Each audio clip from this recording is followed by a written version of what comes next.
All right, let's get into it. We are about to unpack one of the most intellectually dazzling, just absolutely jam-packed pages in all of literature. It's a single moment from James Joyce's Ulysses, and believe me, it is a wild ride. Welcome to the episode 18 summary of the Ulysses Unlocked podcast, where we analyze James Joyce's masterpiece one page at a time. And hey, if you enjoy what we're doing, please don't forget to hit that like button, subscribe, and drop a comment. It really helps support us. And just a heads up, for a much deeper, more detailed analysis, you've got to listen to the full Ulysses Unlocked podcast. We go through this book in incredible detail, one single page at a time. You won't want to miss it. So, here's the big question for today. How is it even possible for a simple, kind of awkward chat between a teacher and his student to contain the entire universe of a man's mind? We're talking his guilt, his memories, his artistic dreams, even the whole history of philosophy. Well, let's find out. Okay, so let's set the scene. Class is over. Our main guy, the teacher Stephen Dedalus, gets approached by a student who stayed behind. His name is Sargent. Joyce's description of this boy is, well, it's almost cruel in how precise it is. Listen to this. His thick hair and scraggy neck gave witness of unreadiness. A soft stain of ink lay, date-shaped, recent and damp as a snail's bed.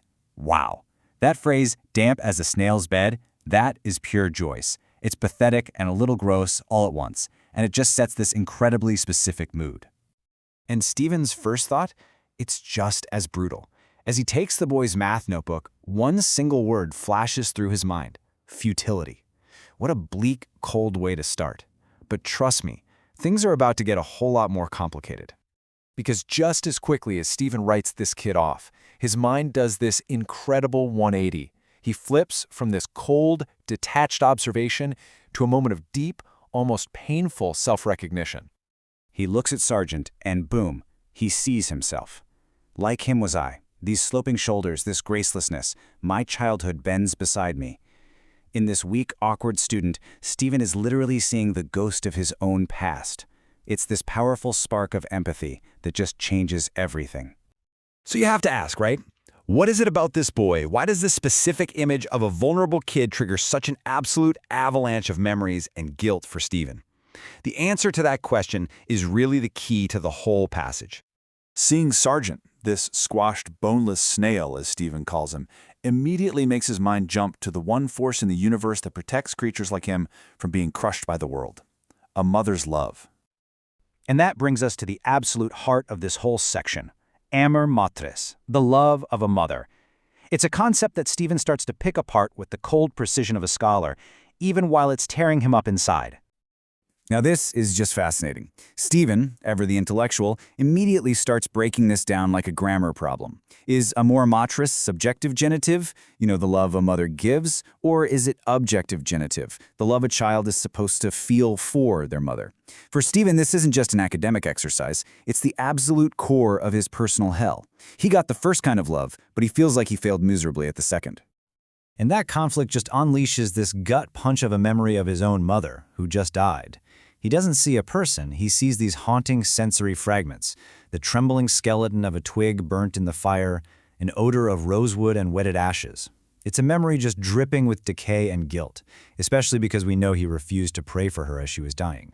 So this leads to the agonizing question that just tortures him.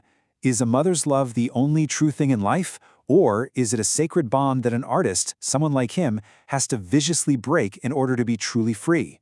It's a conflict with no easy answers. Okay, strap in, because if you thought that was complex, you haven't seen anything yet. While all of this emotional turmoil is churning inside him, Stephen is also, helping the kid with his math problem, and his mind makes this unbelievable imaginative leap. He looks at the algebra on the page, and he doesn't just see symbols. He sees this. Across the page, the symbols moved in grave Morris, in the mummery of their letters, wearing quaint caps of squares and cubes. A Morris is an old Moorish folk dance, so he's literally picturing the X's and Y's as these costumed dancers in some solemn, ancient performance. It's amazing. I mean, the chain reaction in his brain is just staggering. Look at this mental leap. He goes from a simple algebra problem to the word Moorish, which makes him think of a Moorish dance, which leads him to two famous Moorish philosophers, and that leads him to the obscure soul of the world. What a journey. So who were these dark men he's thinking about? Well, you had Averroes, a Muslim scholar, and Moses Maimonides, a Jewish scholar. They were both these absolute intellectual giants back in the Middle Ages. Their huge project was trying to mesh the logic of the Greek philosopher Aristotle with their own religious faiths. And here, Stephen does something totally brilliant. He takes a famous line from the Gospel of John, "The light shined in the darkness," and he flips it completely on its head. He sees these thinkers as embodying a darkness shining in brightness. For him, the real, messy, complex soul of the world isn't simple light. It's a profound mystery, a kind of darkness that easy answers can never penetrate. So let's bring it all home. In the space of just a few minutes, Stephen's mind has traveled from his student to his own childhood to his dead mother, all the way to medieval philosophy and the soul of the universe. And now he brings it all crashing back down to this classroom. He looks back at the boy, at Cyril Sargent, and he has this incredible realization. They're not so different after all. They both carry a secret, hidden inner world, a childhood self that's locked away. Just listen to this incredible line. Secrets, silent, stony sit in the dark palaces of both our hearts. Secrets weary of their tyranny. Tyrants willing to be dethroned. And that right there is the genius of James Joyce in a nutshell. What started as a simple math problem has become this profound meditation on empathy, memory, guilt, and the very fabric of the universe, all inside Stephen's head. It's an entire cosmos contained in one consciousness. And that leaves us with a pretty heavy question, one that Joyce is definitely pushing us towards. After seeing Stephen's inner world laid so bare, we kind of have to ask ourselves, what secrets, what weary tyrants are sitting in the dark palaces of our own hearts, just waiting for us to dethrone them? It's a tough question, but it's one that great literature always makes us ask. To explore these questions and so much more, join us on the Ulysses Unlocked podcast, available wherever you listen. Because the answers, much like that soul of the world Stephen thinks about, often lie not in simple brightness, but in exploring the profound and complex darkness within.